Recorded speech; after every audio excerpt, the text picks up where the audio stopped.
Hello everyone, my name is Dr. Anna Colclough. I'm a consultant in emergency medicine, currently working at Lewisham Hospital. I've got a master's in medical ultrasound with a special interest in echocardiography and point of care ultrasound.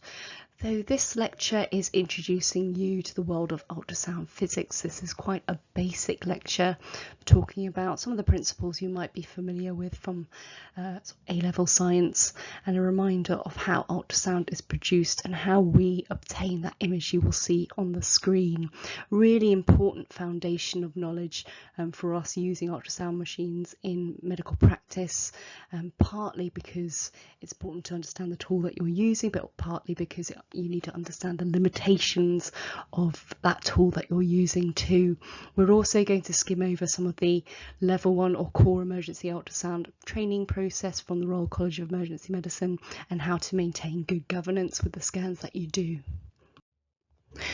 So I won't dwell too much on the sign-off process. This slide shows how the level 1, or now we call it core emergency ultrasound sign-off process, works for the Royal College of Emergency Medicine. The link to the full document is in orange at the bottom of the slide there. It covers 4 modalities, so fast AAA scanning, echo in life support and vascular, and you do an induction phase, which is what this is part of, so theory, learning, understanding ultrasound physics and how your machines work, and then moving on to an experiential phase. That's where you build your logbook, roughly around 50 scans or so, but there doesn't need to be a complete discrete number in that, but roughly about 10 in each area plus a few extras, and then you move on to competency phase, where one of your supervisors, which is anyone who's had at least 6 months post level 1 sign off, can do a triggered assessment for you. So this is where they come and do a scan with you, assess your ability to obtain good images, label your images, position your patient and relay your results to that patient and record your results. And finally you go on to a final sign-off phase where you'll need to do some reflective cases. The forms for these reflective cases can be found in the RCEM NHS e-portfolio under reflections. You take some cases from your logbook, ideally which have had some further imaging such as a CT scan to confirm or dispute your findings, and you discuss the case in detail with supporting images uploaded, always completely patient non-identifiable.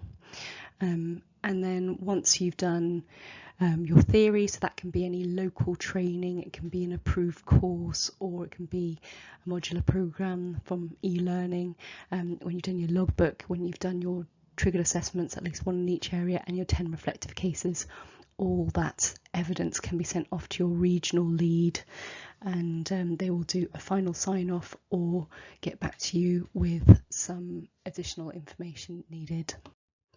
So here is the section of the RCEM curriculum on ultrasound physics. So we need to understand the basic components of an ultrasound system, look at the types of transducer and how ultrasound is produced, understand some of the controls, and know the frequency we use for medical ultrasound. And then we'll talk about the interaction between the ultrasound and tissue, including some of the biological effects. So I'll touch on some of the safety issues with ultrasound, and the basic principles of real-time and Doppler ultrasound imaging. And then a really important area to touch upon is ultrasound artifacts. So we'll talk about those principles in physics, the probes, what I call Nubology, which is understanding the controls of the ultrasound machine, and image optimization. So what is ultrasound? Ultrasound is a mechanical pressure wave, and it's measured in cycles per second, which we refer to as hertz. Audible sound is anywhere between 20 and 20,000 hertz. So anything above that 20,000 hertz range is ultrasound. Medical ultrasound is in fact much higher than that. It's over 200,000 hertz or higher, so we talk in terms of megahertz rather than hertz, so 2 megahertz or above. And we describe ultrasounds in terms of wavelength and frequency. So wavelength is the distance from one peak to another peak on the wave, or point to point. And frequency is the number of cycles per second, or the number of occurrences over time. So how often a wave will pass over a reference point, or on this screen it'll be this marker here, and in a unit time. So how often it passes over this marker in a unit time, that is the frequency of that wave. And what's interesting is that frequency and wavelength are inversely related. So the higher the frequency, the shorter the wavelength. And you can see that on these images here, that those high frequency waves have short wavelengths. You'll get a lot of these waves in one small space, whereas a wave with a longer wavelength has a lower frequency, so will pass a marker or a reference point less frequently than the one with the short wavelength. Now this slide starts to illustrate the principle of compression and rarefaction, and here we get away from that image in our mind of a sinusoidal wave, that wave that goes up and down in a single line, and talk in terms of compression and widening or rarefaction of particles. So a pressure wave causes tissue to vibrate, and a tissue vibrates and causes the area around it to either compress, where the molecules of the tissue are closer together, or spread apart, where they move apart from each other, and that's called rarefaction. So you'll have these areas where the particles are very close together, and areas where they're a bit spread further apart, and that pressure wave will propagate through a tissue, and that's how it moves. So the particles themselves, they don't move very far, they sort of vibrate back and forth, but the area of compression, that is what spreads along it, and that is what moves the wave through the tissue. And we can see in this image here that principle of compression and rarefaction moving a mechanical pressure wave through a tissue. So if you can imagine these little dots, these black dots, being particles within a tissue, they're vibrating and causing some areas to squash the particles close together, and some areas they're a little further apart. But if you look at the particles themselves, so there's a couple of red particles here that stay just within the same little area. They're just kind of moving back and forth, really. So when the pressure wave passes through, it'll have an area of compression, and that red wave, that red particle in the middle there will just stay there. And then as the particles spread out again, so rarefaction, it stays in the same area but just spread out. But that compression area has moved on through the tissue. So the particles themselves, they don't get swept away, they don't move on. It's just that area of compression gets spread on to the next bit of tissue. So now we're going to move on to some echo principles. We're going to talk about the piezoelectric and the reverse piezoelectric effect, the echo pulse principle, and the echo range principle. Now, the piezoelectric effect is the ability of certain materials to generate an electric charge in response to mechanical stress. And it comes from the Greek piezein, to squeeze or press, or piezo, to push. So with the reverse piezoelectric effect, it's where there's an electric charge applied to a piezoelectric substance. So in terms of ultrasound transducers, they're little crystals, and that crystal vibrates and it creates a mechanical wave. So what's been depicted in this image here is the reverse piezoelectric effect, where the electrical charge allows the crystal to release this mechanical wave into a tissue. And conversely, the reverse is the piezoelectric effect. So here the mechanical wave comes back to that piezoelectric substance. So in this case, it's the transducer with the crystals in it, and it then produces an electric effect. And this is what our transducer does. So once that ultrasound mechanical wave is released into the tissue, we're looking at the next principle, which is the echo pulse principle. So sound is transmitted from that transducer through a tissue, and tissue reflects the sound back to the crystals, and that allows an image to be created, and that is the echo pulse principle. Now this is the echo range principle. So the ultrasound gets sent into, let's say, some body tissue, and depending on how far away whatever reflective boundary it bounces off is, depends on where it is then depicted on the screen that you see. So things that are further away will be plotted further down the screen, and things that are closer to the transducer are plotted closer to the top of the screen. And how quickly things ping back and forth depends on the speed of sound in that particular tissue. So it will take longer for sound to reach certain things. So if we calculate the speed of sound through that tissue, we can calculate how far away that substance is, and that distance can be displayed on the screen. So the speed of sound in tissue is roughly 1,540 meters per second. And this table shows us the speed of sound in different tissues. So this depends on the density of the tissue, how well the ultrasound propagates through the tissue, and the speed of sound itself. So in tissue, sorry, this is a typo, it should be 1,540 meters per second. That's the default, but you'll see that there's a little variation in this. So in blood it's 1,575, liver 1,570, fats it's 1,450, but the machine believes that it's around 1,540. Apologies for this typo here. It should be 1,540. And now we're going to move on to the principle of acoustic impedance. So we know that sound will travel through different tissues at different speeds, and acoustic impedance is a little bit akin to the density of a tissue. It's how easily some sound will pass through it. It depends on the density and the velocity of the sound, and it's measured in megareals, which is the symbol Z here. So different tissues have very different acoustic impedances. So you'll see that air has a very, very low acoustic impedance, which is very important, and when we're trying to understand why ultrasound can't get through air-filled cavities. Fat has a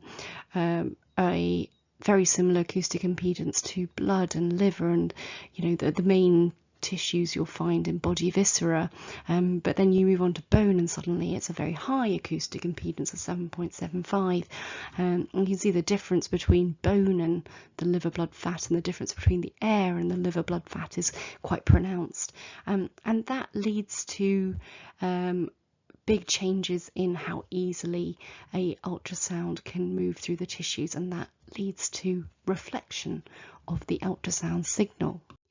Another principle we need to be aware of is attenuation, and that is how the signal is weakened or wasted as it goes through whatever medium you're scanning. So the sound is weakened through various mechanisms, and so not everything that you send into the tissue comes back to the transducer. So some of that signal will be lost through reflection or scattering, or absorption, where the signal is being transferred from that mechanical energy to heat energy. So let's have a closer look at different types of attenuation. So this demonstrates attenuation by reflection. So the signal is being sent from a transducer.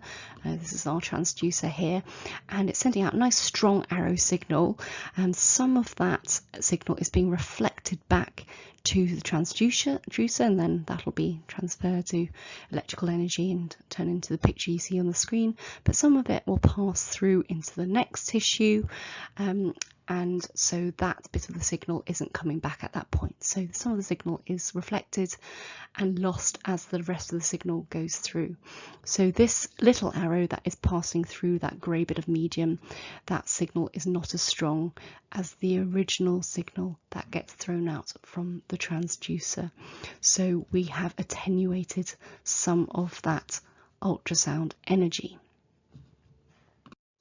Now, how much of that signal is reflected back depends on that acoustic impedance that we looked at in that table before. So if you remember, the acoustic impedance of air was very, very low, and the acoustic impedance of bone was very, very high, but tissues like liver, fat, muscle, and normal visceral body tissue have very similar acoustic impedance. So what we find is when there's a big change from one tissue to the next, that results in reflection. If the acoustic impedance of one tissue to the next is quite similar, then some of the signal can be transferred to and it can go through into the next tissue until it meets something that has a different acoustic impedance, and then again some of that is reflected back. So depending on the change in this acoustic impedance as it travels through and meets these different boundaries, it depends on how much gets reflected back and how much gets passed through into the next layers.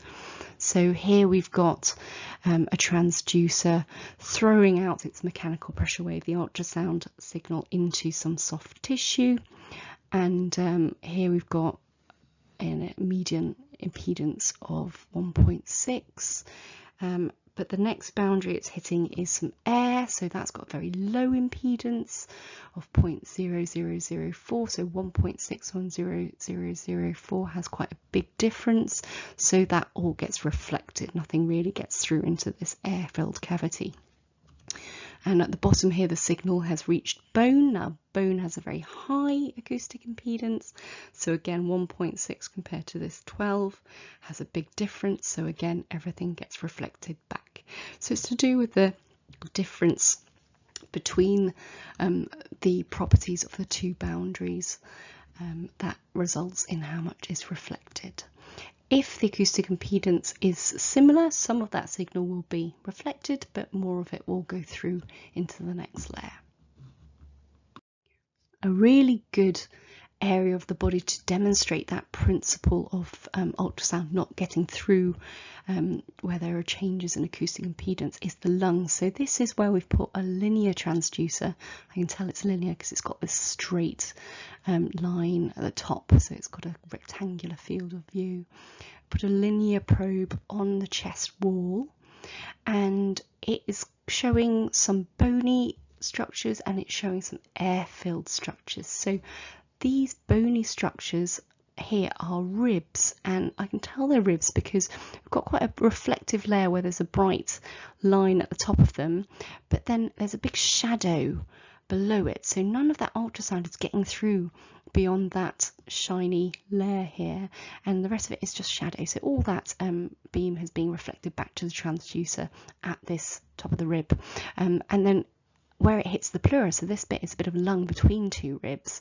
Again, we've got a nice reflective layer where it's hit the pleural line, but below it, none of that ultrasound is getting through because this doesn't look like lung. It doesn't look like that tissue that you would see if you opened up someone's lung. It just looks like artifacts. So this is not a real representation of what is below the pleural lining. It doesn't look like a load of alveoli with air in the middle, does it? It looks like just lots of dots and lines and quite horizontal lines here. So this is actually an air-filled cavity with various artifacts below. So both of these boundaries have reflected most, or if not all, of the ultrasound signal, but they just show slightly different images depending on what you can see. So air-filled structures end up with a lot of artifacts. You end up with these lines below, which we'll talk about in a minute, and the bony structures reflect everything back but just show a shadow.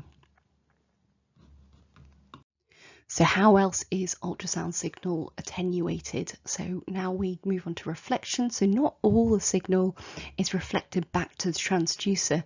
We saw that some of it will pass through into the next tissue, but it can also be reflected off into a direction which isn't directly back to the transducer. So here it bounces off this angle, and some of it will ping back up away from the transducer, so not all that signal comes back. And then there's scattering, so if it reaches a boundary that's a bit more curved, it'll scatter in lots of different directions and the signal will not come directly back to the transducer. So some will find its way back, but quite a bit of it will be attenuated or lost when it hits a curved surface like this sphere here. And then finally, another way that ultrasound signal is attenuated is by absorption. So sound energy can be transformed into heat and absorbed by the tissue. So the ultrasound signal will vibrate and heat up the tissue a little bit, and this can be depicted on your machine as something called TI, or the thermal index is how much a particular ultrasound signal with the settings that you have at that moment will heat up a tissue. So it's something that we keep an eye on in terms of safety. So it's quite important when you've got very vulnerable tissues, for example fetal matter, or if you've got something which doesn't have a lot of circulation. So for example the eye, heat cannot dissipate from that enclosed area, so that's more prone to heating up quite quickly. And when you're doing fetal scanning, the fetus is going to be more susceptible to changes in temperature. So those are the sort of areas where you have to be a little bit more aware of some of the safety aspects of ultrasound, which is in general a very safe, innocuous imaging modality. Okay, little change in tack now. We're going to talk about some of the ultrasound modes. So we usually talk in terms of B mode, which is called brightness mode. That is that grayscale image that you'll be used to seeing on an ultrasound screen if you have a baby scanned in the obstetrician's office. You'll see that grayscale image of the fetus on the screen, but there are a few other modes to be aware of. So the original ultrasound mode was known as A mode, and that's where you see a sine wave but printed at different amplitudes, depending on how high the amplitude of the wave reflected back was. And this mode isn't really used anymore, so we use B mode or brightness mode, where depending on the strength of the signal that comes back, it will be depicted on a grey scale of well over 200 different types of grey. And so things with a large amplitude signal coming back or a strong signal coming back will be depicted brighter or whiter on the grayscale, and things with less signal coming back from that area will be depicted darker or blacker on the grayscale. So each pixel will have a brightness assigned depending on the amplitude of the signal coming back from that particular depth or area. And we move on to M mode. So M stands for motion mode, and this shows the ultrasound signal coming back from one little scan line and plots it over time. So you can see how the tissues in that one scan plane or scan line move over time. And then there's Doppler. So Doppler imaging is based on the Doppler effect, so how a moving object will change the frequency of the sound, and the machine will manipulate this Doppler effect to give different images on the screen. So you may be aware of colour Doppler. So colour Doppler will assign either a red or a blue colour depending on the signal moving away from the probe, so that will be blue, or towards the probe, which would be red. So as the objects are moving, the frequency of the reflected sound is altered. So you might remember the Doppler shift principle from a race car going past you. So as it goes past, it will go new, and you'll have a change in that pitch, change in that frequency, and that Doppler shift can give the ultrasound machine some information on the direction of that motion and the velocity of that motion. Spectral Doppler will plot that over time rather than assigning a colour to it, so you'll end up with a tracing on the screen. And Power Doppler can be used to look at lower velocity motion. So here we're going to look at those ultrasound modes in a little more detail. So this one here, top left, we've got M mode or motion mode. This is an image of the heart. It's called parasternal long axis view in echocardiography. And you can see there's a little line going across it. So it's going across the tips of where the mitral valve are sitting in the left ventricle cavity. At the top just above it, you've got a bit of right ventricle. And it's just shooting a signal along this one line, this one scan line. And it's plotting whatever comes back over time, and because this is in motion, this valve is moving up and down, the tracing that comes back is also going up and down. So what we've got at the top is the little bit of the right ventricle, you can see at the top here, and that's just a sort of cavity moving up and down a little bit as it contracts. And we've got this bright band in the middle that's sort of going up and down a little bit, and that's the septum here. And then in the middle we've got these M-shaped tracings, and that's the movement of the mitral valve, which has this sort of double flap, rabbit's ear appearance to it.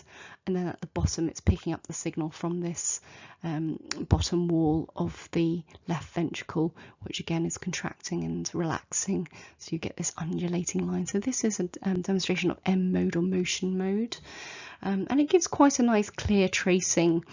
So even if you've got a very poor B mode image, you might be able to see some of this motion on M mode because it's just sending the signals along this one scan plane. On the top right here we have colour Doppler. So here we've assigned either a red or a blue pixel depending on the motion of the direction of the flow. So if it's red, it's coming towards the probe. If it's blue, it's going away from the probe. So this is the aortic arch here, and we can see that this ascending area of the aortic arch is in red because it's approaching towards the probe. So the probe, this is a phased array probe, because you can see where it goes from a little dot to a wide sector shape. So and this probe will be sitting in a sort of suprasternal notch.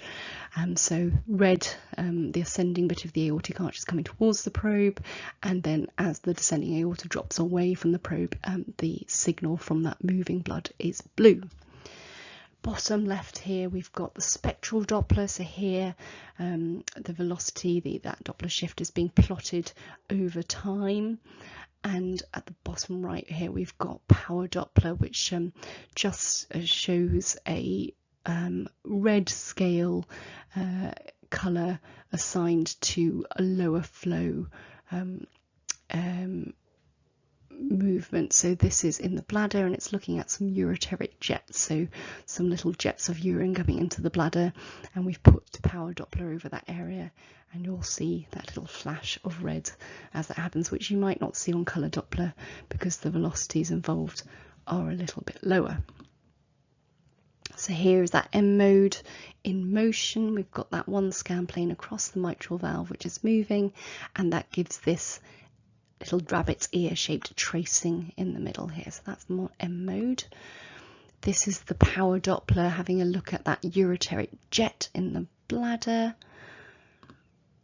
And this is the suprasternal view of the aortic arch. So red is the colour Doppler coming towards the probe, and blue is the colour Doppler going away from the probe.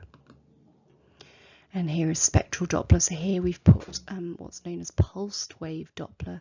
This looks at the Doppler signal from this one little sample volume in the middle here along a blood vessel. So I'm not sure what blood vessel this is, but let's just say it's an artery, and we've got these increased velocities as it goes along over time.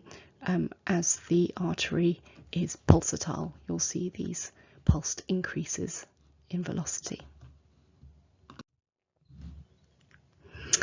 So now we'll talk about transducers and what the components of transducers are. So very clever pieces of kit.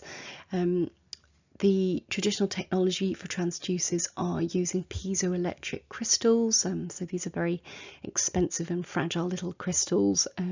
We usually use piezo T lead zirconate titanate crystals, and they're housed within a probe, and the probe usually also has a backing layer which makes sure that the sound travels forwards. It's sort of backstop buffer layer that means you don't waste any of the sound going back into the bottom of the transducer, and it's got a matching layer which reduces the impedance between the transducer and the skin, because you don't want everything to just reflect off before it gets into the body. So backing in a matching layer with the piezoelectric crystals in the middle, and we've got an acoustic lens that helps steer the beam into the body. And broadband transducers can produce a range of different frequencies. So for example, 1 to 5 megahertz will be a possible range of frequencies for something that needs quite a good depth. So for example, a phased array transducer that looks at the heart. So here are some different probes. So I've already mentioned a phased array transducer. So that's this one here on the far right. It's got a very small footprint, and the field of view that you'll see on your screen will start with a little dot or a very small little line at the top, and then it will fan out to this sector shape field of view. And this usually has a range of about 1 to 5 megahertz. And a big splay. As you can see, the scan lines very close together at the top and much further away at the bottom. And a linear transducer, which is this one, transducer number A, has nice regular scan lines that stay the same distance at the top and the bottom, and these have a much higher frequency, somewhere over 7 or 7.5 megahertz, and the curvilinear is somewhere in between, so it has a lowish frequency, 2 to 5 megahertz, and again it's got a bit of a splay of the scan lines as they go down. They become a little bit further apart. So bearing those different fields of view of the probes in mind, we're going to talk about resolution. This is how clear our image is. So lateral resolution, which is demonstrated by this image here on the bottom left, is the ability to ascertain that two objects side by side are two separate objects, and this is based on the beam width. So a splayed beam, like you see in this phased array transducer, will start small at the top and then widen and splay out, and that will result in a reduced lateral resolution the deeper you go into the image, whereas with the linear probe, the one on the right here, the sight lines or scan lines stay uniform as they go down and they don't splay, so that'll result in the same beam width at the bottom as at the top of the image, and so lateral resolution will be a little better. And axial resolution refers to the ability of two objects in the near and the far field to be seen as separate. So the image bottom right here shows two objects above and below each other, and if you've got good axial resolution, you'll see them as two separate circles. If it's poor, you'll see them blurred together. So this is based on frequency, and the higher the frequency, the better the axial resolution is, but this is at the expense of attenuation. So if you've got a nice high frequency probe like the linear probe here, you will see lovely clear different objects above and below, but it won't be able to penetrate very deep. It might only be able to penetrate 4, 5, 6 centimeters into the body, so that's not much use for abdominal scanning, but it's very useful for scanning the thyroid. So you'll see a nice clear picture, but you won't see anything beyond that 5, 6 centimeters. Everything will just, all the ultrasound signal will be lost by then. Now, but in all the scans that you'll use, if you use a lower frequency probe and look a little deeper, the axial resolution is always better than the lateral resolution. So that's why we do our measurements near to far fields, top to bottom rather than left to right. So in summary, big take-home point is that high frequency will result in less penetration but a better resolution. So your high frequency probe, your linear probe, which has a frequency over 7.5 megahertz, will give you a nice picture but will not penetrate beyond about 6 centimeters, whereas your lower frequency probe will penetrate deeper but give you less in terms of resolution. So what are artifacts? Now, artifacts are little tricks of physics, and they are useful and a limitation of ultrasound. So they do have their uses, and we can use them to look for pathology with the presence or absence of artifacts, but they can also lead to misinterpretation if you don't know what they are or what to expect when you're looking at an image. So the ultrasound machine makes a number of assumptions, and it's these assumptions that lead to artifacts. So firstly, it assumes that sound travels in a straight line.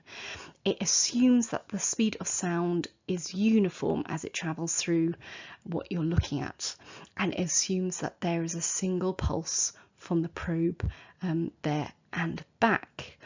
It assumes that the rate of attenuation, the rate of decay of that ultrasound signal is uniform as it goes through tissue, and it assumes that signals are only coming from that main beam.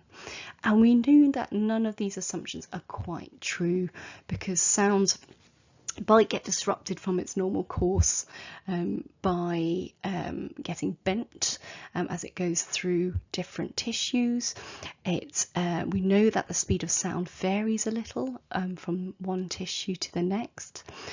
We know that the sound can ricochet back and forth off reflective structures, so you might get a sort of double signal from one area that you don't mean to, and we know that attenuation can vary from one tissue to another, and signals can come back, be reflected from different areas and may not be coming from the main beam. So all these assumptions would be fair to make, but unfortunately in reality aren't quite the case. So one artifact that you may come across is shadowing. So we've already looked at shadowing when we looked at that rib in the image of the lung using the linear transducer. We saw that the rib reflected a lot of ultrasound. There was a bright surface to it with the B mode image, but below it no ultrasound went through, so you had a shadow. And things that have a strong reflector component to it will often have a shadow behind it, because not so much of the ultrasound signal can get through to that next layer of tissue. So on the left here we've got a bit of gallbladder, and this is a gallstone stuck in the neck of the gallbladder, and we've got this little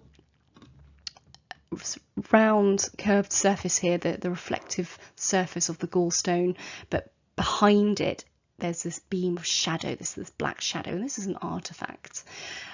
So it assumes that the ultrasound is going to continue through the tissue and be wasted or attenuated and reflected at a sort of uniform rate, but it's come across a structure where the properties are slightly different, and so there's now a shadow behind it.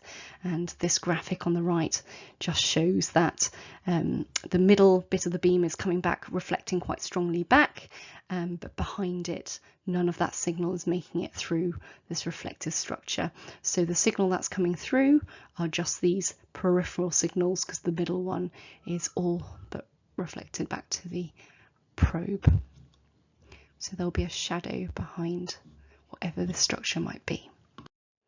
So in that example, the ultrasound struggled to get through that gallstone. It struggled to get through that particular tissue boundary.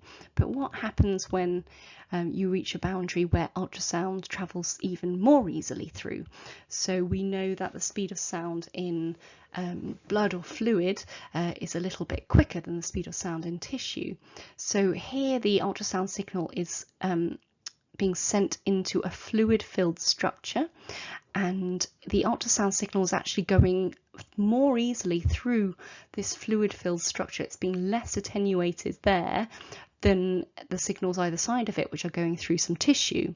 So by the time that signal hits the posterior boundary of that fluid-filled structure, there's still a lot more of it left to give, and so more of that signal makes it back to the transducer. An example of that is the bladder.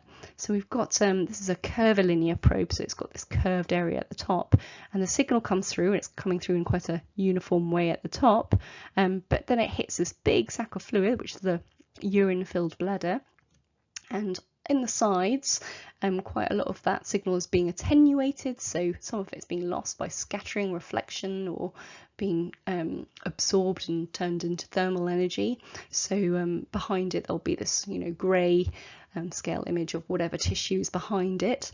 But the signal that goes through the middle and hits the fluid, the urine, and that can just pass through freely, and it hits the back of the bladder, and there's still quite a lot of energy left.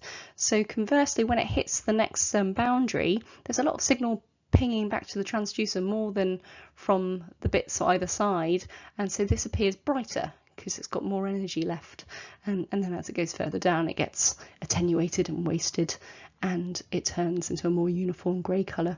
But this brightness behind a fluid-filled structure is called posterior acoustic enhancement, and this happens because the machine assumes that this whole signal is going to be passing through at an exactly the same level of attenuation at exactly the same speed.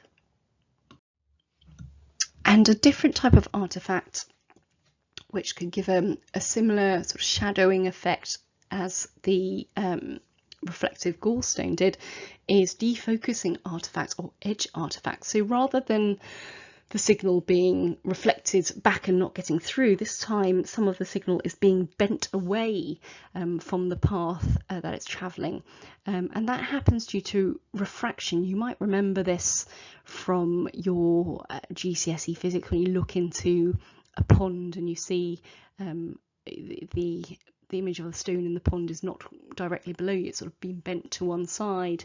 So as sound passes through something where it goes faster to something where it travels slower, say through the fluid into the tissue, the signal gets bent a little, so not all of it will find its way back to the transducer, and some of that signal will be lost by being bent away.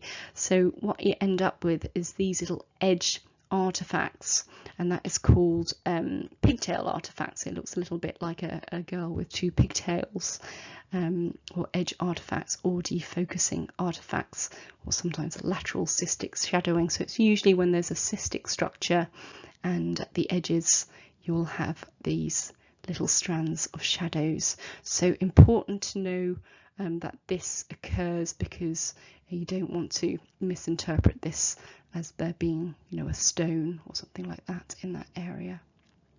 So this is the internal carotid artery, and it's got some edge artifact there. So now this is mirroring artifact. This is a great little artifact. So a great example of mirroring artifact is occurs at the diaphragm. So this image on the left of the screen here, this is a right upper quadrant image that you might get if you're doing a fast scan. So we've got our liver here in yellow, but kidney below, and this curved bright line is the diaphragm. And the diaphragm is very reflective, firstly because it is a reflective smooth structure anyway, but it's also against an air-filled interface, which is the lung, which is above it. So as we know from before, air doesn't allow any ultrasound to go through it, so this everything that hits the diaphragm is going to get bounced back, but the diaphragm is so reflective that sometimes it will bounce the signal the liver signal will bounce back into the diaphragm before it goes up into the transducer. So it'll take a little bit longer to come back than would be expected from it just going straight into the liver and back to the transducer again. So because it goes bounce, bounce, bounce, bounce, the machine interprets that signal from coming a bit further away, so below the diaphragm. So it's plotted what it thinks it's liver tissue. It's plotted that image above the diaphragm because it's a bit further away, and you get this mirroring of the liver appearances above the diaphragm, which is actually just full of air. So none of this is real, which is why it's called artifact. And we can see this in this graphic on the right side. You can see that one signal is being sent from the ultrasound beam, goes into the liver and comes back again. The bottom signal comes out from the ultrasound probe, pings off the diaphragm, pings off another bit of diaphragm, pings back into the liver and back again, and it interprets it as, you know, liver tissue coming back, but it's plotted it a little bit further away in this triangle below the diaphragm. So it thinks, oh, it's taking longer to come back, so it must be further away. So I'll put the image down here. So that is artifact, mirroring artifact.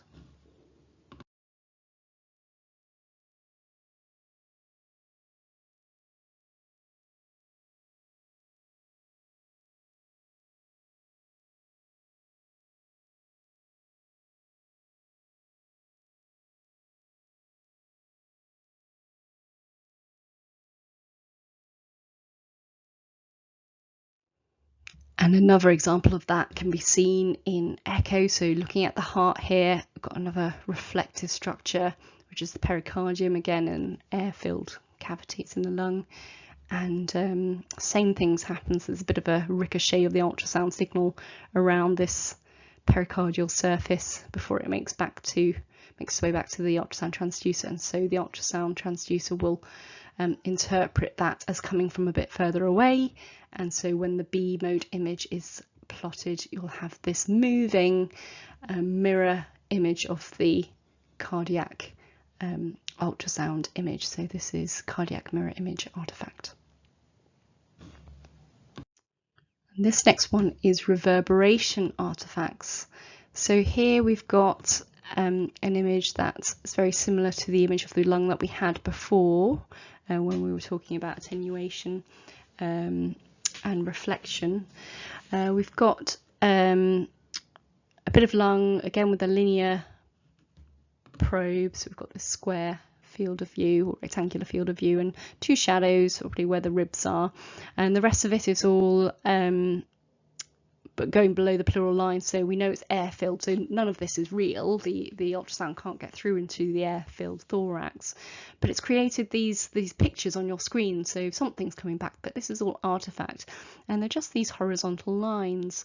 So what happens with air filled lung, so normal aerated lung, is you have a very reflective pleural line at the top, the very reflective air underneath the pleural line, and the ultrasound beam will come from the transducer and reverberate. So it's a bit like reverberation. If you pluck a guitar string, it goes bing, it sort of bounce back and forth between the reflective surface of the two pleura, or the reflective surface of the transducer and the pleura, and it will take twice as long to come back.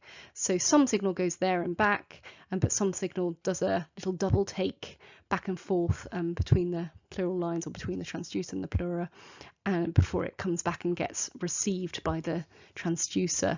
And so what the machine interprets that as is the pleural line reflection coming from a bit further below. So it puts this other horizontal line that looks a bit like pleural line further down, and you'll see that those horizontal lines continue equidistant down that screen. So this pleural line is a reverberation artifact of here, and it's again plotted at a few different points down, equidistant down as it goes down the image, but it fades as it goes down because less of that signal is doing 3 trips before it gets back to the transducer, or 4 trips before it gets back to the transducer. And then there are lots of little mini reverberation artifacts depending on how many times it's been bounced back and forth. So these are called A lines, these horizontal lines, and they are a type of reverberation artifact.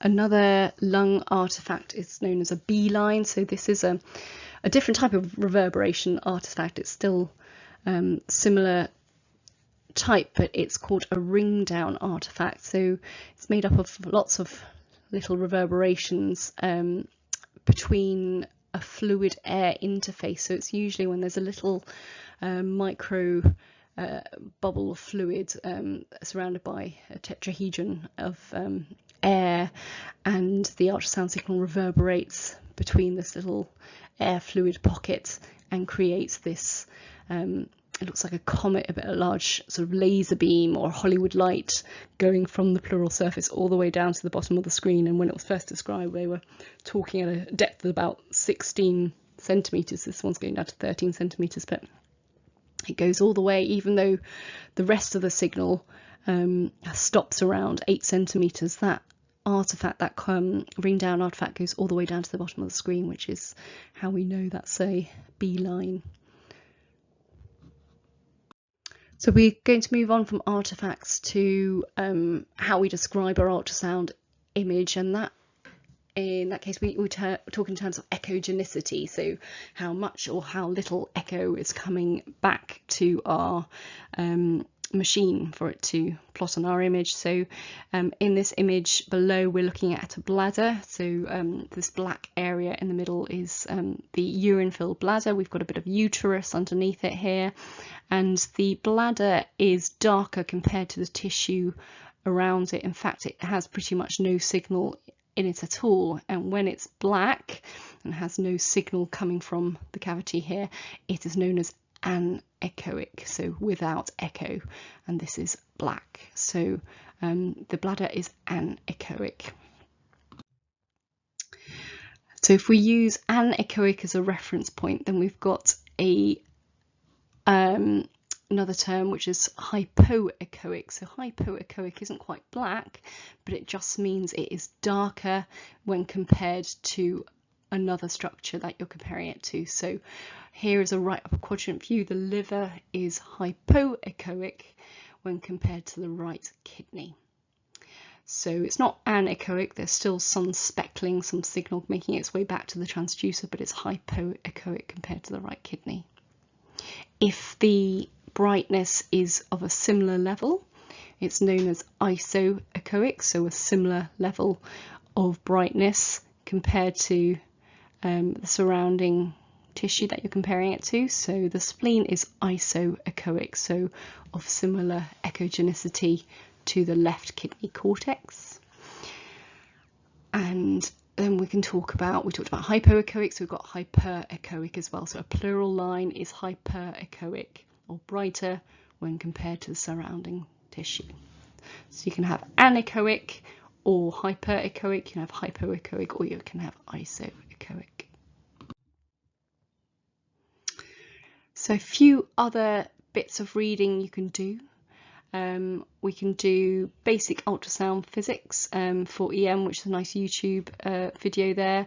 And there's an excellent summary of ultrasound physics in that video. If you're looking at other artifacts to understand, or if you're starting to use Doppler, do look into aliasing. There are various different resources out there, and I can post some of the links in your in the supporting information for the course. Okay, so now we're going to talk about Nubology. So this is just me going through some of the buttons on your ultrasound machine which will allow you to optimize your imaging. The two sort of beginner buttons that you need to get to grips with are gain and depth. So once you've switched on your ultrasound machine and you have selected the transducer you want, you will find that as soon as you put the probe onto the body, you will have an image. Now, how clear or how interesting that image is and depends on your gain and depth. So gain is how bright you make the image, and depth is how much, how deep you look with your probe. There are also some other areas that you can manipulate, so the focus, the freeze, measure, zoom, our patient info, but the gain and the depth are the first two bits that you need to get to grips with. So this is why gain is useful. So gain is a uniform amplification of the ultrasonic signal when it returns to the transducer. So it artificially turns up the volume on the sound signal that you're coming back and makes it brighter on the screen. So the image in the middle here, so there's probably a bit of liver here, is quite bright. So not only is the structure in the middle bright, the bit above it's bright, the bit below it's bright. It just means everything, there isn't much contrast between different layers. So this is quite a high gain setting. If we underplay it and we turn the gain right down, you get a similar problem with a lack of contrast. Just everything becomes a bit dark and you can't really see where structures start and finish. So really you're looking for a happy medium. So this is an optimal gain setting, and with this third version you've got some tissue boundaries visible, so you've got these bright lines around what I think is probably liver, but we can now even see a blood vessel underneath, which we couldn't see really in either of the other two images because we had either over or under done the gain, so this was hidden. So this is the sort of balance that you want. If you've got a fluid filled structure, it should be black, so your bladder should be black, your blood vessel should be black, tissues around it should be various levels of grey, and you should be able to see the difference between these bright fascial boundaries and the tissue underneath. And here is just an example of how depth can be an issue. So depth can be too shallow or too deep. So here on the right side we've got a moving image of a right upper quadrant view again. So we've got a bit of, I think it's actually left upper quadrant, sorry, we've got a bit of spleen and we've got a kidney and we've got thoracic spine here with a big shadow behind it. That's great, I can see lots of things. Unfortunately there's half the image is being used by useless information at the bottom, so the shadow below it, you don't get any extra information from that. So why don't we reduce the depth to about here, and then this area becomes much more prominent in your field of view and you'll be able to pick up any abnormalities more easily. The depth on the left here demonstrates an image of a cardiac image, an echo, and here the area, the heart is quite high up again, so again using only about half of your image, but actually here the depth being deeper is useful because what it's revealed is some fluid behind the heart. So this is a descending aorta there, this is the heart above it, and we've got a sac of fluid above that descending aorta, so I've got pericardial effusion. But if I'd only gone to this sort of level of depth, I would have missed this other bit of fluid, which is below the pericardial effusion, which is a pleural effusion. So quite often it's useful just to zoom all the way out and have a look from a sort of overall far view, so bigger depth view, and then reduce the depth down until you've got what you're looking at. Now you'll find that whatever ultrasound machine you're using has a number of different controls, and they'll all be in a slightly different setup, so it's best to use as many different machines as possible and get to grips where your main controls are. So this is a Sonosite M Turbo. I'm just using this as an example because it's one of the first point of care ultrasound machines that found its way into different departments, so it's quite a common one. It's got this sort of laptop design, it's usually on a rolling stand, but this sort of structure will be quite familiar, so I'm just going to point out some of the buttons you can come across. So top left here, just below the screen, we've got an on button and an off button. There'll be some function control buttons along here. So on this particular machine above it, there's a little panel on the screen that will tell you what they're referring to. So you might be able to adjust your frequency there, your focus there, those sorts of things. Will zoom there, will be along here. So you just press the up or down button to change those. the depth button on this machine is sort of up and down. On some other machines it might be a slider that you can drag up and down. On some of the handheld devices you do it a little bit like an iPhone, you can drag your finger up and down the screen, so they do vary a little bit. And particularly in departmental ultrasound machines, they're often a dial that you turn up and down. Zoom will be somewhere on your keypad as well, so on this M-Turbo machine it's this button here. When you press zoom, a square field of interest will appear on your screen, and then you can use the select and tracker pad tools to change the shape of that. And if you press zoom again, it will just get rid of all the information outside of that square of interest and just zoom in on that particular area there. The M-Turbo has this tracker pad, and this may or may not be a feature on the machines that you're using. So this tracker pad will allow you to move a cursor around the screen, or if you're doing a measurement, it will allow you to move the calipers around the screen. On this machine, number 6 is the gain button. So on the M-Turbo, it is a little dial, and the gain, which is the volume or the brightness of your image, will just be turned up or down by turning that dial. Again, depending on your machine, you might find it's a slider, but quite often the gain is marked by a symbol that looks like a volume symbol, so you know, a little wedge that's small at one end and gets broader towards the right side, so like a wedge of cheese, like the volume button you have on your remote control. So that's the gain. So sometimes you press a plus or a minus to make it brighter or darker. Sometimes you turn a dial, and sometimes you slide a slider. Now, depending on your machine, you might have something called time gain compensation, or TGC, which it will be a number of sliders. This machine doesn't have it, but that can allow you to adjust the brightness or the gain at different levels of your screen. So for example, you can turn the slider for the top of the screen up a bit, make the top of the screen brighter than the bottom of the screen. The newer machines don't tend to have those. They have a software which will automatically brighten your gain as you go deeper into your image, and that's because there's more attenuation of your signal as you go deeper into the tissue, so it'll artificially brighten the bottom of your image compared to the top. 7 on this one is review of stored images. So as you go through your study, you may freeze and you may store some of your images, and if you want to go back and have a look at what you've got, there's a review button there. Button 8 is patient information, so usually it just says patient or patient info, and you click on that, and it will allow you to put in some patient details and most importantly your operator information, so you can find your scans again. Again, this is always in a different spot on different machines, so you'll just have to familiarise with your own one.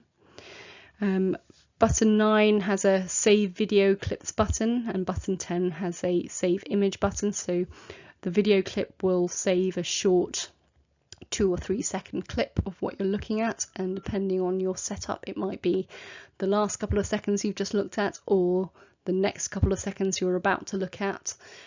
So you might find that your image is being recorded retrospectively or prospectively, and you can change that in your settings.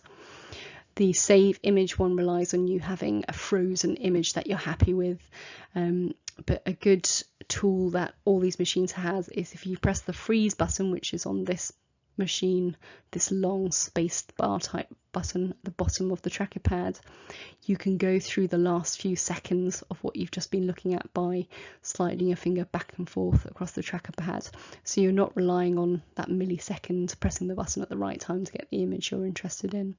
And other machines might have a a forward or a backward button or a cursor on the screen for you to move through those last few images, and then you press the save image button when you have the image up on the screen that you want to record.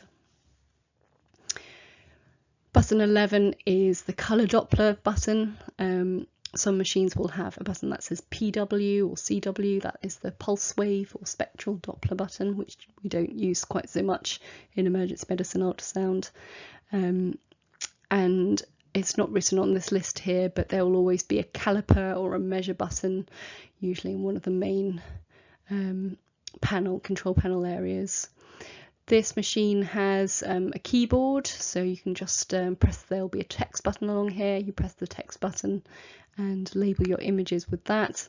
Again, that function is different on each machine, and it's worth noting how you change your probes on these machines too. So if you have more than one probe attached, there will be a button which either says probe or transducer, which you press and then select which one you'd like to use. Once you're on that transducer menu, you may find there are a number of different presets. So you might have a preset or an exam, it's sometimes called an exam, marked as abdomen or cardiac if you're on the phased array probe, and you just have to make sure you select the right preset for the area of your body that you're looking at. But the best way to get to grips with Nubology and the controls on an ultrasound machine is to start using them. So when we do our face-to-face course, we're going to spend time familiarising ourselves with the machine we have available on that day, and when you go back to your departments, make sure you have a play with the different machines you have available there and identify all these different controls. So in particular your gain and your depth, but you also need to be aware of where your freeze, your save, how to add labels and text, how to store your patient information, and how to end your exam. Okay. That's all for this lecture now. I hope to see some of you at our core emergency ultrasound courses. These lectures will become available on our local emergency department ultrasound page.